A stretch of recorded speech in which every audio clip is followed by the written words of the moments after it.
Ekspresi wajah Lauren dipenuhi dengan kebingungan. "Hubie, menurutmu kenapa aku berbohong padamu? Kamu adalah orang yang paling aku cintai.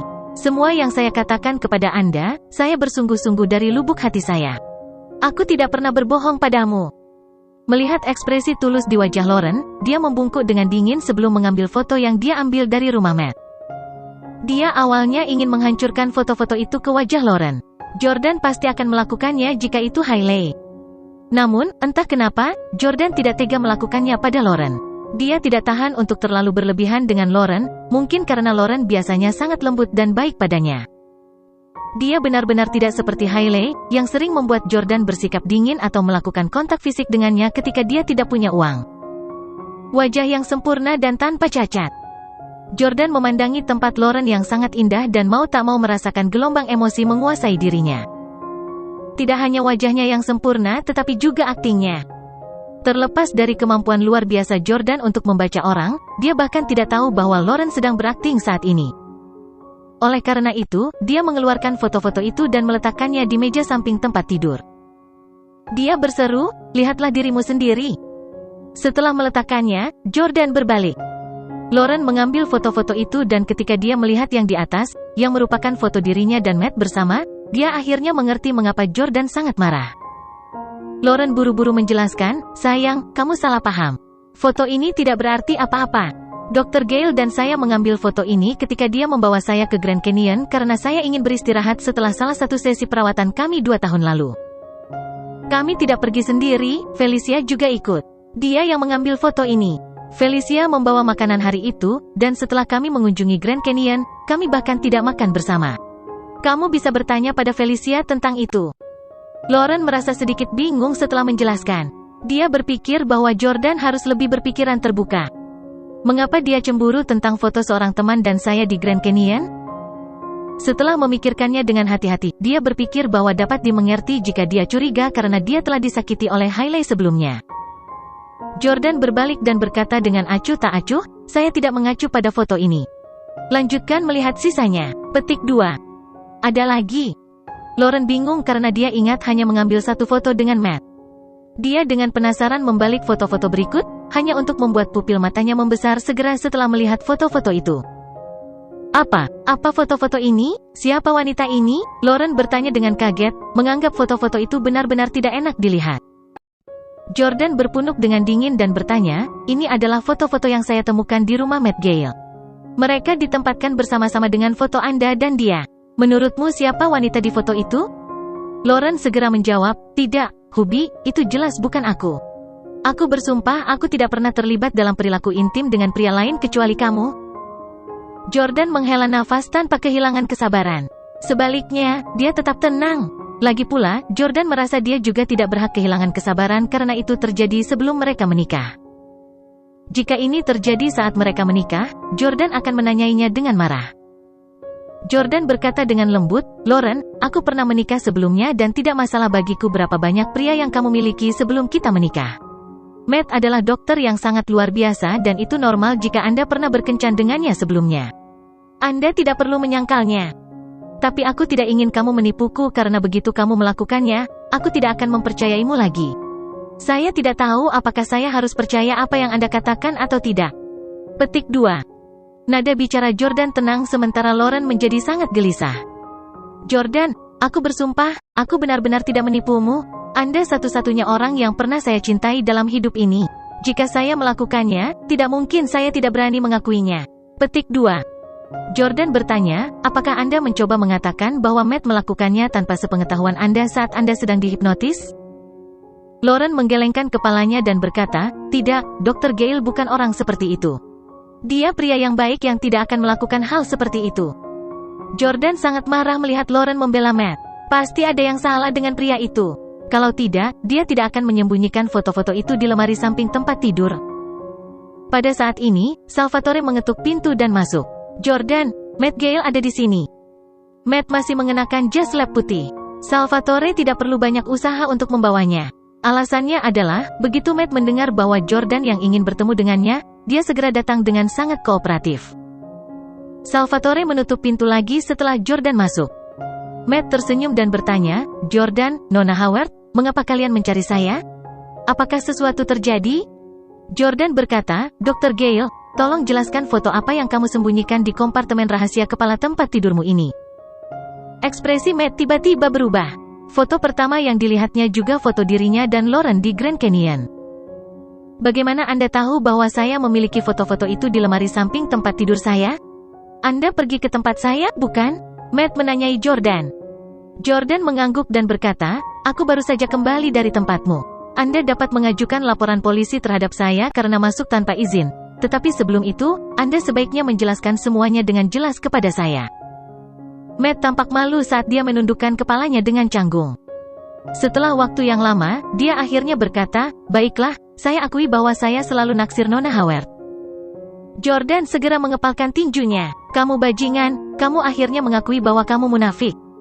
Lauren pun terkejut. Dia segera kehilangan kendali atas emosinya dan mulai meninju Matt. Mengapa? Mengapa Anda melakukan hal-hal itu kepada saya? Aku sangat mempercayaimu, kenapa kamu melakukan itu padaku? Lauren menangis sambil memukulnya. Dia tidak bisa menerima kenyataan bahwa dia telah dimanfaatkan oleh pria lain tanpa sepengetahuannya. Matt bingung. Nona Howard, apa yang Anda katakan? Apa yang aku lakukan padamu? Aku hanya naksir kamu. Aku tidak pernah berani mengaku padamu atau melakukan apapun padamu. Jordan berkata dengan marah, sekarang sudah begini, kamu masih punya nyali untuk berdebat? Anda memiliki kesempatan besar setelah dia dihipnotis. Apakah Anda akan membiarkannya pergi?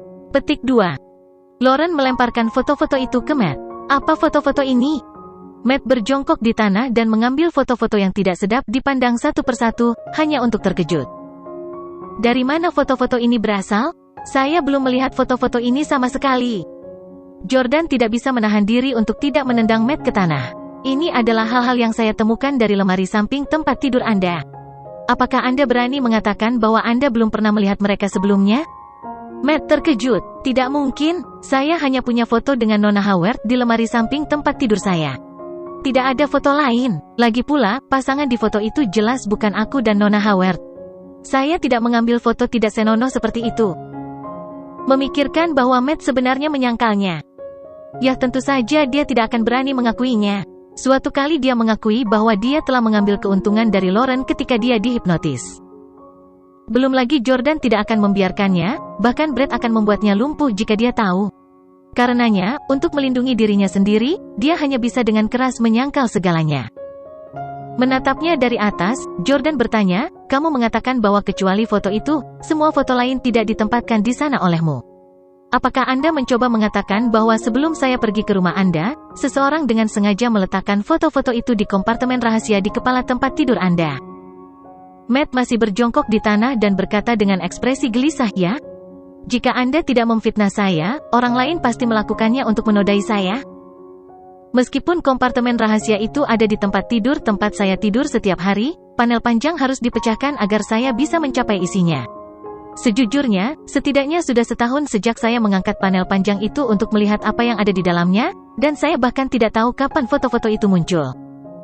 Matt adalah seorang dokter yang sibuk bekerja setiap hari dan akan langsung tidur begitu sampai di rumah. Dia tidak punya waktu untuk memikirkan hal lain. Lagi pula, jika dia ingin melihat foto-foto itu, dia bisa menyimpannya di ponselnya. Tidak perlu baginya untuk membuka panel panjang untuk melihat salinan yang dicetak. Oleh karena itu, pernyataannya dapat dipercaya dan logis. Sejujurnya, Jordan juga merasa bahwa Matt sepertinya tidak berbohong. Jika Matt adalah pria bejat yang bertekad untuk mesra dengan Lauren, dia tidak harus membuat Lauren jatuh cinta pada Jordan melalui manipulasi kesadaran. Dengan melakukan itu, bukankah dia tidak akan pernah memiliki kesempatan untuk bersama Lauren? Salah satunya adalah tindakan yang mulia sementara yang lain cabul dan tidak menyenangkan. Tidak mungkin tindakan kontradiktif ini dilakukan oleh orang yang sama. Tidak. Jordan tiba-tiba diam-diam berpikir ada sesuatu yang salah dan dia segera mulai merenung lagi, curiga bahwa dia telah jatuh ke dalam perangkap seseorang. Jika apa yang dikatakan Matt benar, maka seseorang pasti telah pergi ke rumahnya untuk meletakkan foto-foto itu di kompartemen rahasia di kepala tempat tidurnya. Orang yang menyelidiki Matt sebelum aku. Bukan Jesse. Jesse pernah mengaku ke Jordan bahwa dia telah menyelidiki Lauren. Sejak dia menyelidiki Lauren, dia pasti sudah tahu tentang Matt yang dekat dengannya. Artinya, bawahan Jesse pasti sudah pergi ke rumah Matt sebelumnya. Mengenai ekstraksi sidik jari, anak-anak Steles semua mengetahui metode itu karena mereka diajarkan untuk melakukannya oleh guru yang sama. Karena Jordan bisa masuk ke rumah Matt, Jesse dan Jamie pasti bisa juga. Namun, Jesse tidak punya alasan untuk menyakitiku. Antek Jesse mungkin juga telah ditipu. Mungkin seseorang pergi ke rumah Matt bahkan sebelum Jesse melakukannya. Bahkan, orang itu mungkin sengaja menaruh foto-foto ini di rumah Matt terlebih dahulu, agar Jesse salah paham. Siapa sebenarnya orang itu? Jordan segera memikirkan kemungkinan yang tak terhitung jumlahnya. Namun, kemungkinan terbesar saat ini adalah bahwa Matt berbohong. Salvatore? Ya. Jordan memanggil Salvatore masuk. Jordan berkata, bawa Matt ke hotel. Biarkan dia keluar hanya ketika dia memutuskan untuk mengatakan yang sebenarnya. Salvatore melirik Matt dan berkata, dokter silakan. Karena Anda cukup kooperatif ketika Anda datang, saya tidak akan kasar dengan Anda. Petik 2. Matt bangkit dengan marah dan berkata, Jordan, aku menyukai Nona Lauren tetapi pria mana yang tidak menyukai wanita cantik dan bangsawan seperti dia? Meskipun Gales tidak sebanding dengan Howard, keturunan keluarga kami telah menjadi dokter selama 3 generasi dan paling memperhatikan etika dan reputasi medis sepanjang hidup mereka. Bahkan jika aku mati, aku tidak akan pernah melakukan hal cabul seperti itu. Setelah mengatakan itu, Matt pergi bersama Salvatore. Hanya Jordan dan Lauren yang tersisa di ruangan itu. Dalam beberapa hari terakhir, akan ada tawa terus-menerus setiap kali mereka berdua berada di kamar pernikahan mereka. Tidak ada yang menyangka bahwa kurang dari seminggu setelah pernikahan baru mereka, keduanya akan berakhir dalam situasi seperti itu hari ini. Aku akan membawa Chloe bersamaku untuk melakukan tes paternitas lagi. Mata Lauren dipenuhi air mata. Chloe benar-benar putrimu. Saya tidak memalsukan laporan pengujian sebelumnya, saya bersumpah. Petik 2. Sebagai tanggapan, Jordan berkata, maaf, saya tidak lagi berani mempercayai siapapun sekarang. Lebih baik membiarkan data dan laporan berbicara sendiri. Namun, bahkan jika Chloe bukan milikku selain Matt, aku akan tetap memperlakukannya seolah-olah dia adalah putri kandungku. Selama periode ini, saya sudah sepenuhnya mengembangkan cinta ayah untuk Chloe. Dia imut, cantik, berbakat, dan keras kepala. Terutama karena dia sangat menderita di rumah Hanks demi aku.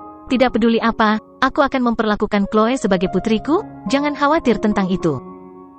Setelah mengatakan itu, Jordan bersiap untuk pergi. Pada titik ini, Jordan tidak bisa lagi tinggal di sini dan berbagi ranjang yang sama dengan Lauren. Jordania, jangan pergi. Lauren menarik jari-jari Jordan dengan tangannya yang ramping. Namun, Jordan menepisnya dan pergi dengan sangat tegas. Setelah itu, Jordan berjalan menuju Chloe. Chloe masih anak-anak usia muda yang tidak jelas tentang apa yang telah terjadi. Dia berkata kepada Jordan dengan polos, ayah, saya tidak ingin pergi ke pusat tes ayah lagi. Orang-orang di sana sangat kejam. Aku tidak suka di sana. Terakhir kali mereka berdua membawa Chloe ke sana, seseorang mengatakan hal-hal yang sangat tidak berperasaan padanya dan Lauren. Oleh karena itu, tidak mengherankan jika Chloe sangat jijik dengan gagasan untuk pergi ke sana. Berjongkok, Jordan mencubit pipi kecil Chloe yang lucu. Oke, jangan pergi ke sana. Kita akan pergi ke Six Flags, oke? Chloe bertanya, apakah itu menyenangkan? Jordan mengangguk dan berkata, tentu saja. Ini adalah tempat bagi putri sepertimu untuk bersenang-senang. Ada banyak anak lain juga di sana. Ini menyenangkan dan akan ada banyak makanan. Chloe langsung melompat dan berseru, ya, aku ingin pergi. Jordan tidak ingin pergi ke pusat tes paternitas di DC karena keluarga Howard terlalu berkuasa di sini. Jika ada, dia memiliki kepercayaan yang lebih besar pada yang di New York yang pernah dia kunjungi sebelumnya dan memiliki keyakinan penuh pada Profesor Gunn. Segera, Jordan memesan penerbangan dan membawa Chloe ke pusat tes ayah di New York di mana dia bertemu Profesor Gunn lagi. Profesor Gunn. Still, sudah lama. Profesor Gunn memandang Jordan dan gadis kecil di sampingnya. Dia tidak bisa menahan diri untuk tidak berkata, aku benar-benar berharap kamu tidak perlu menemukanku lagi. Anda adalah orang yang paling saya percayai, dan saya ingin mendapatkan hasil dalam waktu sesingkat mungkin, kata Jordan. Profesor Gunn mengangguk dan berkata, saya akan memberi Anda hasil dalam 3 hari. Sore itu, Jordan membawa Chloe ke Six Flags setelah meninggalkan pusat tes ayah. Mereka menaiki roller coaster dan menjelajahi dunia dongeng. Tak hanya itu, mereka juga bermain Bugs Bunny Ride dan Bugaboo Ride. Chloe juga sempat beberapa kali berfoto di atraksi Alice in Wonderland. Akhirnya, di malam hari, Chloe naik di bahu Jordan dan menyaksikan pertunjukan kembang api yang brilian. Itu adalah waktu terbaik yang pernah dia miliki, dan satu-satunya hal yang disayangkan adalah ibunya tidak ikut. Keesokan harinya pada siang hari, Jordan membawa Chloe kembali ke DC. Mereka awalnya ingin bermain di New York City selama 2 hari lagi, tetapi Lauren tidak setuju. Melihat mereka bersenang-senang di Disneyland, Lauren merasa iri. Jordan tidak terus tinggal di tempat Lauren setelah mengirim Chloe pulang. Sebagai gantinya, dia check-in ke sebuah kamar di Hotel Hilton. Sebelum hasil tes paternitas keluar dan sebelum mengetahui hubungan sebenarnya antara Lauren dan Matt, Jordan tidak mau tidur dengannya lagi. Pada malam yang sama, Jordan sedang menonton TV di kamar hotel ketika seseorang tiba-tiba mengetuk bel pintu. Salvatore masuk dengan Hailey mengikuti di belakang. Salvatore berbisik, "Tuan, Jordan, Nona Hailey ada di sini untuk menemuimu." Jordan mengalihkan pandangannya ketika dia mendengar bahwa Hailey yang datang. Dia melihat bahwa Hailey berdandan dan penampilannya masih seperti yang dia kenal. Namun, Jordan tidak senang. "Siapa yang menyuruhmu membawanya ke sini?" Salvatore ditempatkan dalam posisi yang sulit. Tentu saja, dia tahu bahwa Jordan tidak ingin melihat Hailey, tetapi Hailey sering menggunakan putranya sebagai alat tawar-menawar. Dia mengatakan bahwa putra Jordan pasti akan mewarisi kerajaan bisnis Teles di masa depan dan apapun yang terjadi, Salvatore tidak dapat mengabaikan putra Jordan karena dia hanyalah seorang antek. Jordan juga telah menebaknya. Hailey seringkali sangat banyak akal. "Oke, kamu boleh pergi." Jordan juga tidak menyalahkan Salvatore. Setelah Salvatore pergi, Hailey mengambil inisiatif untuk berjalan menuju Jordan dan duduk di sofa. "Apakah kamu di sini untuk mengejekku?" Hailey berkata dengan lembut, "Jordan, mengapa kamu sangat merindukanku? Aku mengkhawatirkanmu sejak aku tahu tentangmu. Kali ini, saya datang ke sini khusus untuk menghibur dan menghibur Anda." Petik 2. Jordan berkata dengan sinis, "Terima kasih, aku tidak butuh kenyamananmu." Hailey menghela nafas. "Faktanya, saya tahu sejak awal bahwa Lauren bukanlah wanita yang baik. Dia sengaja berperilaku seperti dia tinggi dan perkasa dan berpura-pura tidak bersalah dan murah hati. Sebenarnya, itu semua adalah tindakan yang dia lakukan untuk menipumu. Wanita paling mengenal wanita lain. Kudengar kau membawa Chloe ke pusat tes untuk melakukan tes paternitas lagi, ya? Hah? Anak ini jelas bukan milikmu. Aku bisa tahu sekilas karena sorot matanya berbeda darimu. Lauren Howard sudah berlebihan. Bagaimana dia bisa menipumu dan mengkhianatimu seperti ini?" Petik 2. Begitu Hailey muncul, dia mulai mengkritik Lauren. Namun, Jordan berbicara untuk Lauren. "Siapa kamu sampai mengatakan itu tentang dia? Bahkan jika dia benar-benar seperti yang kamu katakan, kamu tidak pantas mengatakan itu tentang dia. Anda mengkhianati saya dan menipu saya lebih awal dari dia. Fakta bahwa dia bukan wanita yang baik juga tidak membuatmu menjadi wanita yang baik." Hailey dibuat terdiam. "Kenapa kamu harus mengungkit masa lalu lagi? Bukankah lebih baik membiarkan masa lalu menjadi masa lalu?" "Biarkan masa lalu menjadi masa lalu?" Jordan berpunuk dengan dingin dan memutar matanya ke arah Hailey. Hailey melanjutkan, "Jordan, apakah kamu akan menceraikan Lauren?" "Aku mungkin," jawab Jordan. Hailey berpikir bahwa jika Jordan dan Lauren bercerai dan keberadaan Victoria masih belum diketahui, dia mungkin akan memiliki kesempatan untuk kembali bersamanya. Dia tahu bahwa mereka bertiga adalah wanita yang menduduki hati Jordan. Sepupu Hailey, Elle, cantik dan memiliki sosok yang baik. Selain itu, mereka bertiga masih muda dan suka berinisiatif menawarkan diri ke Yordania. Namun, mereka masih belum bisa memenangkan hati Jordan. Karena Hailey adalah wanita yang paling dicintai Jordan di masa lalu, dia yakin bahwa dia pasti memiliki kesempatan untuk bersama Jordan di masa depan. Hailey tiba-tiba berkata, "Ketika kamu menceraikannya, ingatlah untuk mengambil kalung paling mahal di dunia dan sepasang anting 2 warna yang kamu berikan padanya. Kamu tidak bisa membiarkan dia menyimpan barang yang begitu berharga dan cantik." Jordan tahu apa yang dikatakan Hailey. "Setelah aku mengambil kembali kalung dan anting-anting itu, haruskah aku memberikannya padamu?" Hailey segera menjadi bersemangat. "Ya ya, saya suka kalung dan antingnya. Mereka sangat cantik. Aku akan lebih cantik dari Lauren saat aku memakai kalung dan anting-anting itu. Terima kasih, Yordania. Kamu yang terbaik untukku." Saat Hailey berbicara, dia mengambil inisiatif untuk melingkarkan tangannya di salah satu lengan Jordan sebelum memiringkan kepalanya ke samping.